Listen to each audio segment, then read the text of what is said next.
In the world of literature, few books have managed to encapsulate the essence of humanity as beautifully as Harper Lee's magnum opus, To Kill a Mockingbird. This novel, set in the heart of the American South during the Great Depression, explores themes of racial injustice, moral growth, and the loss of innocence.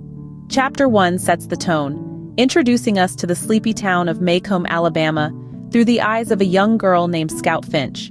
She, her older brother Jem, and their friend Dill become fascinated with their reclusive neighbor Boo Radley, sparking a sense of curiosity and adventure that threads its way throughout the story. The second chapter sees Scout starting school, where she faces a clash with her teacher, Miss Caroline, shedding light on the theme of ignorance versus education.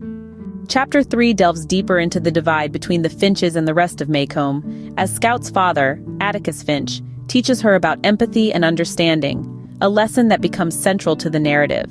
In Chapter 4, the mystery of Boo Radley intensifies as Scout and Jem find gifts in the knothole of a tree near the Radley house, hinting at Boo's hidden kindness.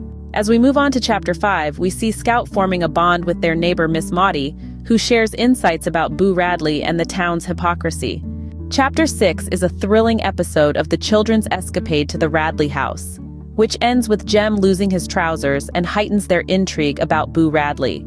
In Chapter 7, the gifts in the tree cease as Nathan Radley fills the knothole with cement, marking the end of Boo's silent communication with the children. Chapter 8 sees Macomb experiencing a rare snowfall and a fire that destroys Miss Maudie's house, bringing the community together and subtly revealing Boo's protective nature toward Scout and Jem. Chapter 9 introduces the central conflict of the novel, as Atticus is appointed to defend Tom Robinson, a black man accused of raping a white woman, Mayella Ewell.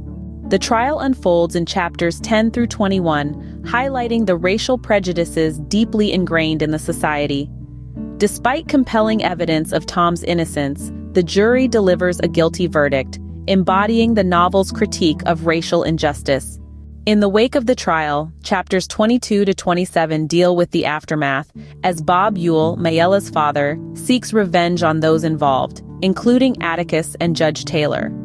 The climax of the story arrives in chapters 28 and 29, when Bob Ewell attacks Scout and Jem, only for Boo Radley to come to their rescue, killing Ewell in the process.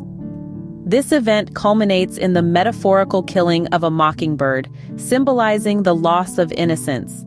The final chapter ties the narrative together, as Scout escorts Boo back to his house and stands on his porch, visualizing the world from his perspective, embodying the lesson of empathy taught by Atticus. To Kill a Mockingbird is not just a book, it's a profound exploration of human nature, a mirror held up to society. Its impact is timeless, its relevance universal. It reminds us that understanding and empathy, not prejudice and hatred, should guide our judgments. Harper Lee's masterpiece continues to inspire and challenge us, proving that literature can indeed change the world, one reader at a time.